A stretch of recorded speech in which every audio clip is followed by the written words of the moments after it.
എനിക്ക് assistant director ആവാനും സതീശിന് production manager ആവാനും അരങ്ങേറ്റം കുറിക്കാനുള്ള ഒരു പ്രൊജക്റ്റായി മാത്രമാണ് ഞാൻ ആ സീരിയലിനെ അന്ന് കാണുന്നത്.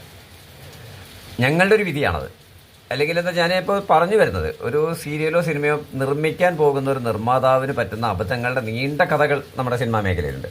അത്തരമൊരു അബദ്ധമാണ് പാലക്കാട് പ്രൊഡ്യൂസർക്ക് പറ്റിയത്. അദ്ദേഹം ഒരു ദൂരദർശന് വേണ്ടി ഒരു സീരിയൽ ചെയ്യാൻ തീരുമാനിക്കുന്നു. അതിനെക്കുറിച്ച് അന്വേഷിച്ചില്ല. ഒരു അറിവുള്ള ഒരു പ്രൊഡക്ഷൻ കൺട്രോളറെ വെച്ച് ചർച്ച ചെയ്യാനോ ഇതിനെന്തൊക്കെ സാമ്പത്തിക ചെലവ് വരുമെന്നോ ഒക്കെ പഠിക്കേണ്ട ഒരു ചുമതല അവർക്കുണ്ട് പ്രൊഡ്യൂസർമാർക്ക്. പല പ്രൊഡ്യൂസർമാർക്ക് ഈ അബദ്ധം പറ്റാറുണ്ട്. അദ്ദേഹം ഒരു തീരുമാനം എടുത്തു. ഒരു ഡയറക്ടർ വേണം തീരുമാനിച്ചു. അപ്പോഴാണ് പൂന ഫിലിം ഇൻസ്റ്റിറ്റ്യൂട്ടിന് സമ്മാനം കിട്ടിയിട്ടുള്ള ഒരു നല്ല ഡയറക്ടർ ഉണ്ടെന്ന് വിവരം കിട്ടി. അദ്ദേഹത്തെ വിളിച്ചു. അദ്ദേഹം തയ്യാറായി. ഇപ്പോൾ ഒരു സീരിയൽ ചെയ്യുന്ന നമ്മൾ ചെയ്യുമല്ലോ.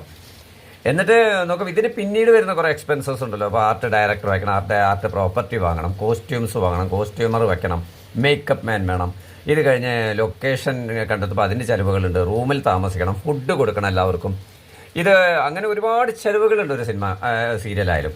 ഇത് കഴിഞ്ഞ് ഇതിൻ്റെ സ്റ്റുഡിയോയിലേക്ക് എത്തുമ്പോൾ സ്റ്റുഡിയോ വർക്കിൻ്റെ ഒരു ഭാരിച്ച ചുമതല വേറെയും കിടക്കുന്നുണ്ട്.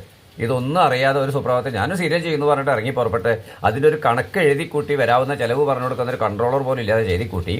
അങ്ങനെ ഡയറക്ടർ വന്നു. ഷൂട്ടിംഗ് നമുക്ക് തിങ്കളാഴ്ച തുടങ്ങിയല്ലേ തീരുമാനിക്കുന്നു. സ്ക്രിപ്റ്റ് ഉണ്ട്, ഷൂട്ടിംഗ് തുടങ്ങുന്നു എന്ന് തീരുമാനിക്കുമ്പോൾ ഷൂട്ടിങ്ങിൻ്റെ രാവിലെ അസിസ്റ്റന്റ് ഡയറക്ടറെ വെക്കുകയും ഷൂട്ടിങ്ങിൻ്റെ രാവിലെ നീ പ്രൊഡക്ഷൻ മാനേജർ അയക്കുക എന്ന് പറയുന്ന ഒരു ലൂസ് കോണ്ടാക്ട് എന്ന് പറയുന്നത് ഒരു സിനിമയായാലും സീരിയലായാലും പ്രൊഡ്യൂസർ ചെയ്യുന്ന ഏറ്റവും വലിയ തെറ്റും മണ്ടത്തരവുമാണെന്ന് പറയാനാണ് ഈ എപ്പിസോഡ് ഞാൻ വരുന്നത്.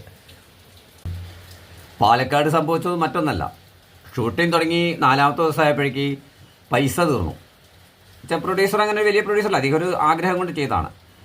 സ്വാഭാവികമായിട്ടും റൂം റെൻറ്റ് മറ്റൊക്കെ കൊടുത്തു വന്നപ്പോഴാണ് 4ാമത്തെ ദിവസം ആയപ്പോഴേക്ക് സാമ്പത്തിക ചിലവ് ഒരു 8 ദിവസത്തെ ഷൂട്ടിംഗ് പറഞ്ഞാൽ എത്തില്ല എന്ന് പ്രൊഡ്യൂസർക്ക് മനസ്സിലാവുന്നു. ഇത് കൂടാതെ മറ്റൊരു ദുരന്തം, ദൂരദർശൻ ഒരു സീരിയൽ നാളെകളിലേക്കുള്ളൊരു അനുഭവ പാഠം കൂടി ഞാൻ പറഞ്ഞിരിക്കുകയാണ്. ദൂരദർശനായാലും ഏഷ്യാനെറ്റ് ആയാലും സൂര്യ ആയാലും ഏത് ചാനലായാലും ആദ്യം തന്നെ അതിൻ്റെ ഒരു സ്ക്രിപ്റ്റ് വ്യക്തമായിട്ട് എഴുതി അതിൻ്റെ ഡയറക്ടറാണ്, ക്യാമറാമാൻ ആര് എന്നുള്ളൊരു ചാർട്ടൊക്കെ എഴുതി ഉണ്ടാക്കി ഇത് ആ ചാനലിൻ്റെ ഒരു പാനലിന് സബ്മിറ്റ് ചെയ്യേണ്ടതുണ്ട്.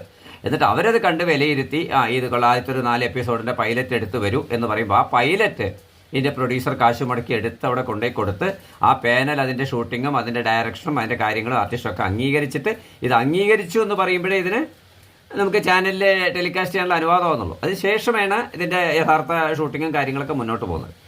അപ്പോൾ ഇതൊന്നും ഇല്ലാതെ ഒരു സുപ്രഭാതത്തിൽ ഇങ്ങനെ ചെയ്തു. ഇത് ചെയ്ത് കഴിച്ചിട്ടുള്ള ഈ സാധനം സ്റ്റുഡിയോ വർക്കും കഴിഞ്ഞ് എഡിറ്റിംഗ് ഡബിങ് എത്ര കാശ് വേണം, ഇതൊക്കെ ചെയ്ത് കഴിഞ്ഞ് 4 എപ്പിസോഡും എടുത്തതുമായിട്ട് ചാനലിൽ വന്നു കഴിഞ്ഞാൽ അവർ റിജക്ട് ചെയ്ത പൈസയൊക്കെ പോയില്ലേ, സബ്ജക്റ്റ് പറ്റിയില്ല എന്ന്. അപ്പോൾ ഇത് മുൻകൂട്ടി ചെയ്യേണ്ട ഒരു ബാധ്യത ഉള്ള പ്രൊഡ്യൂസർ ഇതൊന്നും അറിയാത്തത് കൊണ്ട് മാത്രം